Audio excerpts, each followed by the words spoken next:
എത്ര നല്ല മനുഷ്യനാ ഈ ഗഫൂർക്ക.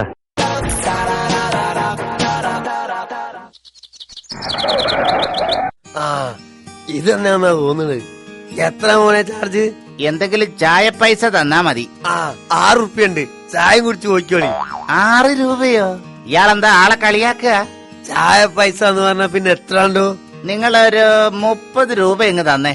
പറച്ചോനെ, 30 റുപ്യന്റെ ചായ? എന്താണ്ടോ സ്റ്റാർ ഹോട്ടലിനാണ് ചായ കുടിക്കണേ? എന്നാ 30 പണ്ടാണെങ്കി പോട്ടെ.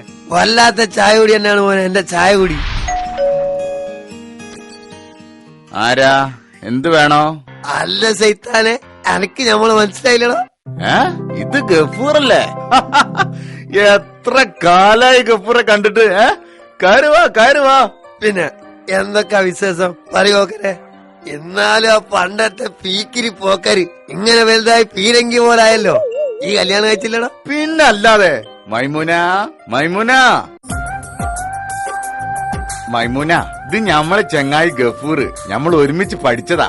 പഠിച്ചോനെ, അപ്പൊ സ്കൂളിലും പോയിട്ടുണ്ടാ? അത് ഈ സുലൈമാൻ ഉണ്ടാക്കിക്കൊണ്ട. ഗഫൂറെ, ഭാര്യാന്ന് പറഞ്ഞ ഓളെപ്പോലെ ആയിരിക്കണോ? എന്താ ഒരു ചിരി, എന്താ ഒരു നോട്ടം. അതൊക്കെ ഒരു ഭാഗ്യാണോ? അല്ല, നോക്കിന്ന് കട്ടൻ ചായയില് പാല് വയ്ക്കണോ? കട്ടൻ ചായ പാലോ? വേണ്ട മോളെ, പാലില്ലാത്ത കട്ടൻ മതിട്ടാ. എന്റെ പൊന്ന് ഗഫൂറെ, ഓളാണടോ ഭാര്യ. എന്തൊരു ബുദ്ധിയെന്നറിയോ, എന്തൊരു അനുസരണയെന്നറിയോ. അല്ല, ചായയില് പഞ്ചസാര ഇടണോ അതോ ശർക്കര ഇടണോ? പഞ്ചസാര മതി ചക്കരെ.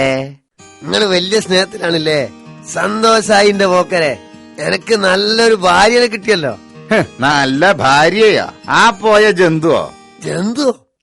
ഈ അല്ലടോ പറഞ്ഞത് എന്റെ ഭാര്യ ആണാണ് കുതിരാണെന്നൊക്കെ. ഓളാണ് യഥാർത്ഥ ഭാര്യന്നൊക്കെ ഈ ഇപ്പൊ പറഞ്ഞത്. ഇപ്പൊ വാക്ക് മാറ്റി പറയാണ്. ഞാൻ പറഞ്ഞത് ഈ ജന്തുവിനെ പറ്റിയല്ല ഗഫൂറെ.